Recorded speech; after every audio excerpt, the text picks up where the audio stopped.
Bom dia! Começa mais um Questões, hoje tratando de leishmaniose, um assunto da mais alta importância. Para falar sobre leishmaniose, a gente precisa entender um pouquinho o que é isso, né?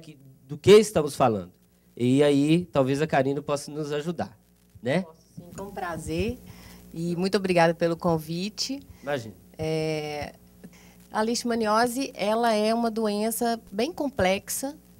São vários protozoários causadores, mas a gente vai falar só em um nível bem geral, sim, que é causado por um protozoário chamado leishmania. E esse protozoário, ele é transmitido através da picada de um inseto, que chama flebotomínio. Tá? É um nome meio complicado, mas tem um mais fácil, não, pra gente? Tem uns nomes mais comuns, que é chamado de mosquito palha, de cangalinha, alguns nomezinhos assim populares. Então, esse mosquito palha, esse flebotomínio, ele tem um comportamento noturno, né? Ele não nasce infectado. Primeiramente, ele tem que se alimentar de sangue. As fêmeas alimentam-se de sangue. Então, se elas alimentarem em um reservatório infectado, que pode ser um cão, também tem o rato, que é um reservatório, gato, né? Então, assim, se o flebotomínio se alimentar primeiramente desses reservatórios, ele vai se infectar e depois, posteriormente, numa segunda alimentação, ele pode transmitir a doença para ser humano ou para um outro animal qualquer. Tá? Mas o que é a doença? Em seres humanos, elas podem apresentar duas formas distintas. A leishmaniose tegumentar americana. Quais são os sintomas? Feridas na pele, né? Feridas simples, onde o flebotomínio, ao sugar o sangue, ele deposita ali as formas da leishmania, então pode causar uma ferida. E também a leishmania, ela pode tomar outras formas. Quais são? A mucosa, que é nessa região aqui do rosto, é uma destruição da cartilagem nasal, dos seios faciais, do palato, da orelha. Então, aí começa a complicar. E também a outra forma é a difusa, que o tratamento é bem complicado, ela não responde ao tratamento e ela é difusa no corpo todo. E a outra forma é a leishmaniose visceral, que aí já acomete as estruturas internas, principalmente fígado e baço. Tá? E é uma doença comum, assim, aqui na região? É comum porque ela é tropical, né? E ela é endêmica em algumas áreas, né? Pode se tornar até um problema de saúde pública, como já é considerado em Belo Horizonte, né? E outros municípios também. De fala leishmaniose, a gente lembra de cães, né? Tem um fundamento aí? Por que a gente sempre lembra de cães? Na verdade, tem. Porque o cão, a princípio, é o animal mais próximo do ser humano. Ele é muito fácil e convive ali com o ser humano, com as famílias. Enquanto que os outros reservatórios, que têm um grande peso também na ecoepidemiologia da doença, tanto dos grandes centros quanto em perímetros periurbanos, eles não são muito falados porque eles não são tão próximos ao homem. Mas hoje a gente conhece outros reservatórios que são muito importantes. O rato, que é um animal sinantrópico, vive tanto em matas quanto dentro de casa. Assim, tem algumas espécies de ratos que já foram encontrados naturalmente infectados. O gato também, né? Inclusive a população de gato infectada ultimamente tem preocupado muito, principalmente em alguns municípios, e é mais complicado lidar com gato porque ele é um animal mais solto, ele não é igual ao cão. Né? Ele é um animal que ele precisa de espaço, ele sai de dentro das casas e dá o passeio dele, sim, e você não consegue prender muitos gatos dentro de casa, então é um problema. É possível, assim, a gente dimensionar os riscos dessa doença para o ser humano? Os riscos, eles existem, inclusive acontecem vários problemas assim de ordem social. Por exemplo, na leishmaniose tegumentar, a forma mucosa que acomete os seios faciais, tal, há uma destruição, há uma desfiguração da pessoa que pode acometê-lo de outras formas, né? Assim, socialmente, né? Então, é uma forma complicada de tratar e depois fazer cirurgias de reconstrução. Então, é um pouco problemático, né? De ordem social. Agora, O maior problema da leishmaniose, quando a gente fala em risco, é devido à leishmaniose visceral, que ela causa mesmo, pode chegar a óbito, né? Então, é um problema que quanto mais cedo você diagnosticar e quanto mais cedo você tratar, menos risco vai ter, né? E o diagnóstico? Como é que é um diagnóstico complicado? O que leva a ele? O diagnóstico, ele, a princípio, você tem que suspeitar da doença. Esse é o grande problema. Porque os sintomas, eles são muito sutis. E eles são muito... pode ser confundido, a princípio, com outras doenças. Então, o profissional, ele tem que saber qual que o que acontece no seu município, né? Tem que estar em conversa com o município e saber muito bem o que está acontecendo para que ele possa suspeitar e pedir o exame correto, né? O exame, ele é simples, é exame de ELISA sorológico através de exame de sangue, né? Então, geralmente, só isso é o suficiente. Se não for possível, aí parte para outros exames de punção de medula, etc. Mas geralmente, só através do exame de sangue é possível fazer o diagnóstico. Só que, a princípio, você tem que suspeitar. Para depois pedir o exame correto e fazer o diagnóstico correto. Tá, e aí, para que as pessoas suspeitem, o que elas precisam saber? Para você desconfiar da doença, você tem que saber o que está acontecendo em torno do seu município e o que está acontecendo no seu município. Já teve caso? Essa é a primeira pergunta. Já foi diagnosticado um caso autóctone no município? É um caso importado, um caso autóctone? Tem casos caninos? Essas são as perguntas primordiais para que você tenha uma desconfiança se tem ou não a doença aqui no município. Geralmente, a doença, ela vem para o município de duas formas, assim, básicas.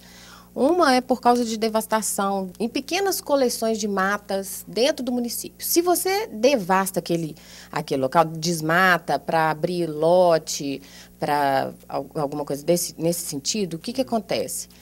O flebotomínio, que é muito bem adaptado, ele pode vir para os grandes centros, bem como os seus reservatórios e também a leishmania, que é a causadora, protozoário causador.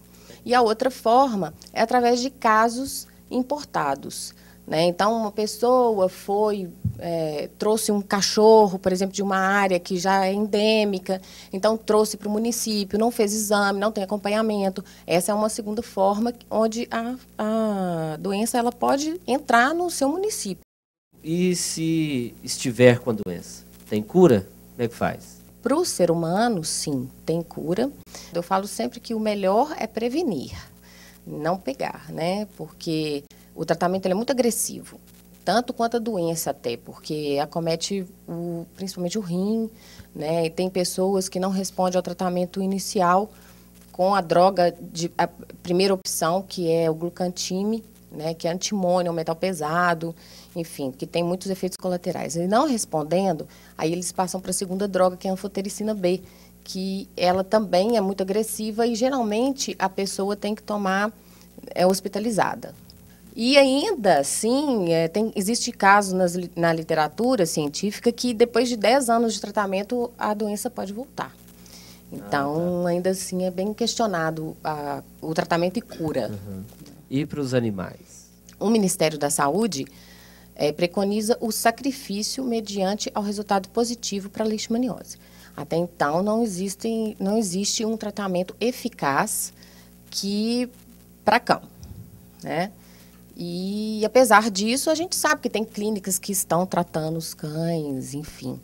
Né? E é muito complicado e doloroso até para a população ficar sem o cão e sacrificar. Às vezes, você tem 10 anos de convivência, 12 anos, e, de repente, tem que sacrificar. Mas, por enquanto, o que é preconizado é o sacrifício.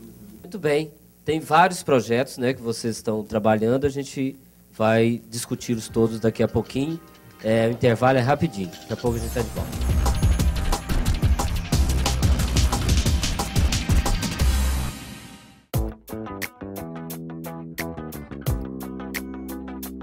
A minha trajetória na FUNED UENG começou há muitos anos como aluna. Eu me formei em letras. Ao longo desses anos, eu tive o privilégio de exercer diversos papéis aqui dentro. Procuro dar a minha contribuição para o crescimento da FUNED, mas eu acho que é inestimável a contribuição que essa instituição deu para o meu próprio crescimento, para a minha formação, tanto como profissional, né, professora, gestora, mas como pessoa, como cidadã, né, eu sinto essa marca em mim, carregar na minha história, na minha trajetória pessoal, essa marca, FUNED, para mim é motivo de muito orgulho.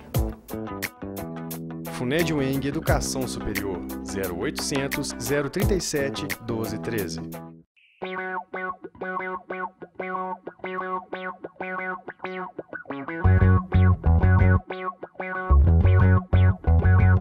O ponto de cultura é uma nova visão, uma nova visão, uma nova visão, uma nova visão. a integração de várias culturas. Aprender e multiplicar. É um espaço de livre expressão. Participe conosco dessa revolução. Eu disse uma nova visão, uma nova visão, uma nova visão, uma nova visão.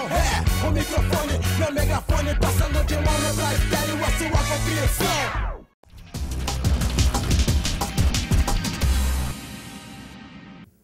Muito bem, de volta na segunda parte do programa de hoje, tratando sobre leishmaniose. E agora nós vamos falar dos projetos, dos vários projetos que a Karina participa e todos os alunos participam. Eu queria saber dessa história, de onde surgiu essa proposta de estudar a leishmaniose, qual a importância disso e como foi esse processo. A minha formação é toda em leishmaniose. Eu fiz mestrado, fiz doutorado, fiz pós-doutorado, toda em leishmaniose. Então, onde eu vou, eu fico de olho. Será que aqui tem? Será? Pinta aquelas perguntas assim que sempre nos incomodam. Então, como eu trabalho aqui em Divinópolis desde 2003, queria muito saber se aqui tinha ou não. Então, eu vou trabalhar na reserva que é o espaço da FUNED, que é o Parque do Gafanhoto. Então, nós fizemos a investigação dos insetos lá no Parque do Gafanhoto e vimos que tem a presença dos vetores aqui, em grande quantidade, e também a questão de insetos naturalmente infectados lá no Parque do Gafanhoto. Ou seja, o ciclo da leishmaniose ele está se fechando através de alguns reservatórios que a gente não tem informação, não fizemos essa investigação. Começamos até, mas ficou muito caro, muito trabalhoso, falta de gente, enfim, coisas que acontecem na pesquisa. Então, a gente não conseguiu chegar no reservatório, mas tem, sim, insetos infectados lá. Isso gerou um relatório, né, fechando o parque em determinados horários, porque os insetos vetores, os flebotomíneos, o hábito é noturno. Então, a partir das 6 horas, já não tem mais ninguém no parque trabalhando, circulando, né? Então, o interesse foi a partir daí. E com essa pesquisa e com esses resultados, surgiram as outras perguntas e nós já passamos para outras vertentes de pesquisa. Pois é, aí aqui nós temos vários alunos, né, vários estudantes que colaboram nessas pesquisas, né? Sim. Queria que cada um falasse, apresentasse a sua pesquisa e falasse um pouquinho sobre ela. Aqui em Divinópolis começou um trabalho da prefeitura, né, através do CREVISA, regularizado em 2009. Então, eles estão trabalhando justamente com os cães da rua. Então, qual que é a nossa parceria com a prefeitura, com o CREVISA, né, é analisar o banco de dados que eles já começaram a produzir. E aí, quem está tocando mais ou menos essa organização do banco de dados e fazer todas as análises que pode ser explicado melhor pela Moema. Então, está sendo organizado, né, o banco de dados referente ao ano entre 2004 e 2010 e pode ser constatado até um aumento da incidência em certas regiões aqui de Divinópolis. Em 2008, a incidência foi na região central, em 2009 também, porém em 2010 até agora, até julho, está havendo uma mudança e está na região nordeste, a incidência para os casos positivos de leishmaniose canina. Essas análises elas ainda são preliminares e a gente não pode afirmar que houve um aumento em determinada região ou não. Por quê? Porque o Crevisa ele está em pleno funcionamento agora. Então, agora a gente está tendo um mapa, um cenário sobre o que está acontecendo em Divinópolis. Pois é, depois que descobre, o que é feito com esses cães? Então, geralmente ele é sacrificado, como é preconizado pelo Ministério da Saúde. Inclusive os cães domésticos? Os cães domésticos, a gente já não pode, assim, a gente faz a pesquisa, faz os exames, devolve para as clínicas veterinárias. Porém, a gente não tem força política e nem outra força qualquer para falar o que fazer. Então, isso fica a cargo de uma decisão entre os veterinários e os proprietários. Eu vi que tem um projeto de análise de material didático de escolas. Foram feitas entrevistas com os professores de rede pública, municipal e particular, para investigar mesmo o nível de conhecimento, e também dos livros didáticos, e aí foi direcionado à rede pública, porque os livros didáticos eles são indicados, e aí a gente analisou mais de 13 livros e analisou só o conteúdo da leishmaniose nesses livros. E a gente teve um pequeno susto, grande, na verdade, porque o conteúdo ele tem várias falhas. Primeiro, ele é muito pequeno. Falho em vários variáveis. Nome científico, informação, figura, tudo muito superficial e desconexo. Então, esse artigo nosso já foi até publicado. Então, é um problema que vem informativo desde de professor, do ensino, né, até e perpassa por outros profissionais. Ao analisar esse conteúdo didático de livros, etc., não seria um reflexo de uma concepção geral, digamos assim, a respeito da leishmaniose? Há uma série de confusões, há desentendimentos. A leishmaniose ela é muito confundida com várias outras doenças, né? Eu acho que a partir disso, dessa confusão e desse desnivelamento, desconhecimento, esses erros eles aparecem, né? Então, o cuidado começa a partir dos livros, depois os professores, né, com a capacitação dos professores, como passar essa informação para os alunos e por aí vai, né? Então, quando a gente viu que isso já estava problemático, a questão dos livros e do desconhecimento de alguns professores, né, a gente começou a perguntar, e os outros profissionais, né?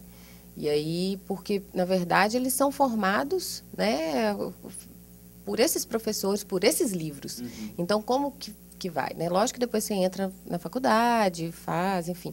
Mas, né, essa formação básica ela fica, né...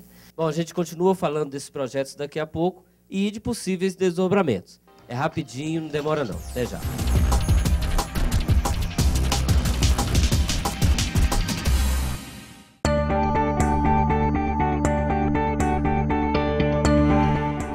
Identificação com a FUNED veio até porque a maior faculdade da minha cidade, que é Divinópolis no caso, é uma universidade que te dá o apoio, o suporte para você trabalhar no meio acadêmico. Eu já fui bolsista de pesquisa da FUNED. Com 2 meses de curso na FUNED, eu fui contratado para ser estagiário no setor de informática da instituição. O que eu aprendo no meu curso, eu tenho essa relação direta nos projetos de estágio, da questão da licenciatura. A gente convive diretamente 100 horas semestrais com os alunos das escolas estaduais de Divinópolis e região. O meu sentimento com a FUNED hoje é como se fosse a minha casa mesmo. FUNED UENG, Educação Superior, 0800 037 1213.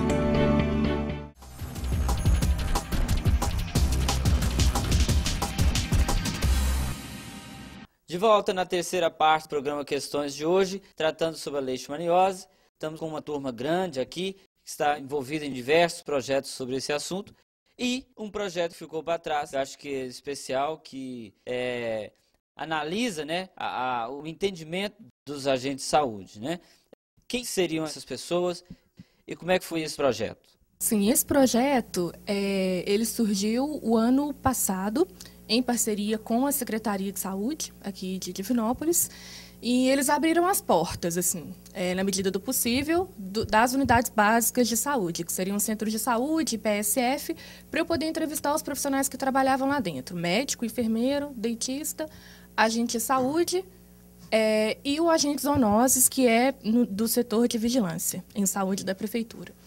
Então, foi só aplicado um questionário bem básico mesmo, abordando conceitos assim primordiais da doença, nada muito específico, nada muito profundo. E aí, o que a gente viu foi que o conhecimento, eles tiveram um bom desempenho, mas o conhecimento deles apresenta lacunas sérias quanto à transmissão, prevenção e controle da doença. E uma coisa que a gente viu foi que eles confundem muito a prevenção da leishmaniose e a prevenção da dengue, porque eles pensam que o vetor, o flebotomínio, o vetor da leishmaniose, ele se reproduz da mesma maneira que o vetor da dengue, que seriam coleções de água parada, o que não é a verdade. Na verdade, o flebótomo ele se reproduz em matéria orgânica em decomposição. Acúmulo de lixo, por exemplo, ou folhas de árvores frutíferas, ou qualquer uma dessas árvores que se acumulem. Então, às vezes, as pessoas recolhem essas folhas ou esse lixo e não dão cabo, né? Não dão um destino correto. Então, o flebótomo acaba botando os seus ovos ali naquele local e propiciando a manutenção do vetor ali. Outra coisa que a gente viu que é muito grave é que muitos profissionais apontaram como vetor da leishmaniose o Aedes aegypti, que, na verdade, é o vetor da dengue. Então, é uma outra confusão que deve ser trabalhada. Então, a questão do meu trabalho, que também é um pouco do trabalho do Rafa, que fez um estudo mais profundo com esses profissionais, é traçar políticas de capacitação e aperfeiçoamento do conhecimento desses profissionais, porque eles são realmente os multiplicadores de conhecimento e são as pessoas capazes de fazer esse paralelo, essa conversa entre a população e as unidades de saúde para tentar controlar e prevenir a doença aqui no município. Sim. Pode falar da sua experiência, Rafael? Bem, o meu projeto de pesquisa ele é paralelo com o projeto da Júlia, porém eu procuro saber o que os profissionais de saúde não sabem ou sabem sobre a leishmaniose, e o da Júlia é qual a quantidade de profissional de saúde que sabe sobre a leishmaniose. Então, o projeto ele é desenvolvido com o auxílio de um questionário semi-estruturado, na qual eu utilizo o gravador para poder estar fazendo a coleta de dados, e depois faço a transcrição dessas entrevistas e faço análise dessas entrevistas todas. E até o momento foi entrevistado 26 profissionais, e a gente percebe, junto Todos com... funcionários públicos, não? Ou profissionais privados também? Assim, profissionais privados também. E a gente percebe, junto com os resultados que a Júlia obteve, que uma grande precariedade do assunto desses profissionais, por esses profissionais, e assim, é preocupante, porque, como a Júlia falou, são os multiplicadores de informação, né?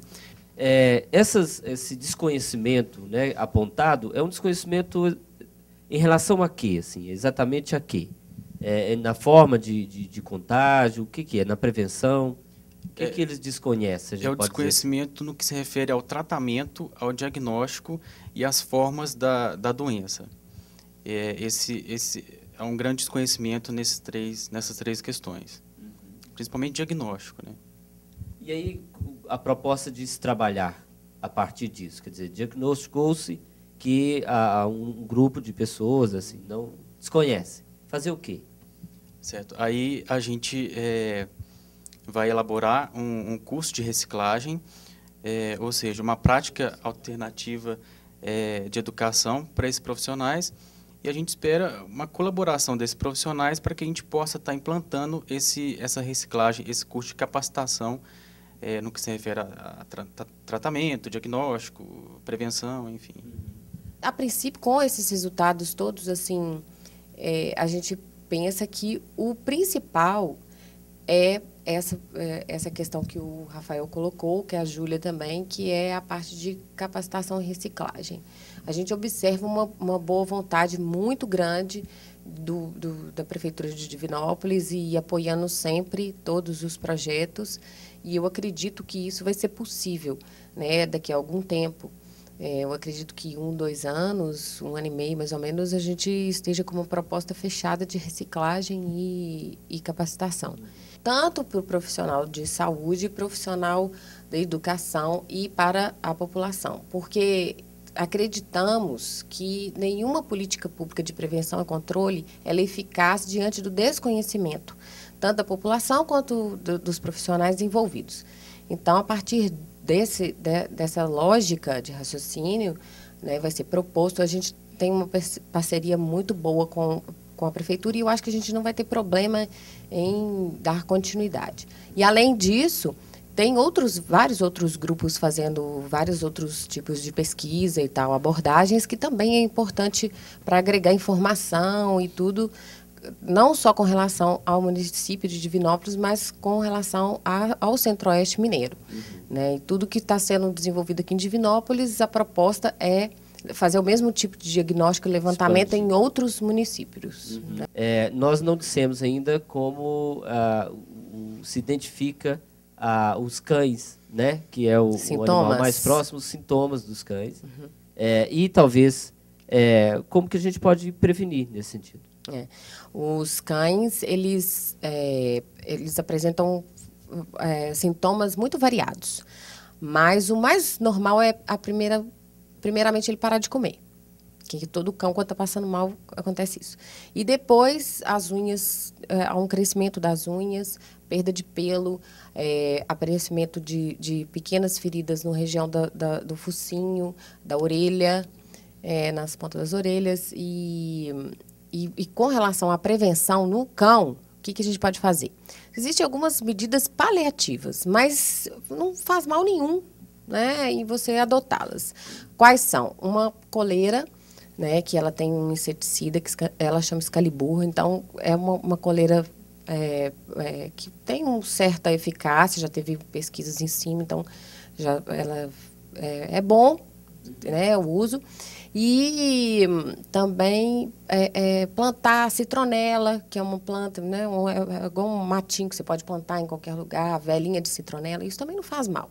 Né? Se não prevenir, pelo menos mal não vai fazer, ajuda. Né? A fumaça espanta o inseto, não só o flebotomínio, mas outros insetos, nenhum gosta de fumaça. E tem algumas medidas pessoais, para que a gente não pegue, né, a leishmaniose, que são algumas medidas que o Márcio pode até falar sobre isso.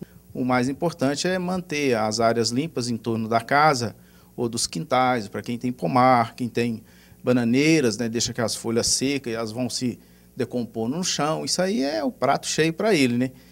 Plante lá uma citronela, plante um capim-cideira, plante uma arruda, porque ela à noite ela libera um cheirinho, né? E esse cheirinho é o principal para um inseticida natural para espantar ele dali. Então, é coisinha básica que você faz a prevenção. Eu acho que, para a gente encerrar, talvez seria importante a gente ressaltar a necessidade do cumprimento dos papéis dos atores, né, da sociedade, da mídia, dos meios de pesquisa, do centro de pesquisa, dos poderes públicos, né? Talvez você poderia comentar um pouco para nós, cara. Eu volto a reforçar a importância das colaborações, firmar colaborações e mais. Eu falo que é um casamento. Né? É mais do que uma colaboração, porque é uma troca de informação contínua, né? E não é uma coisa esporádica, tem que ser contínua mesmo. Então, nessa continuidade de informação e cumprimento de papéis, é que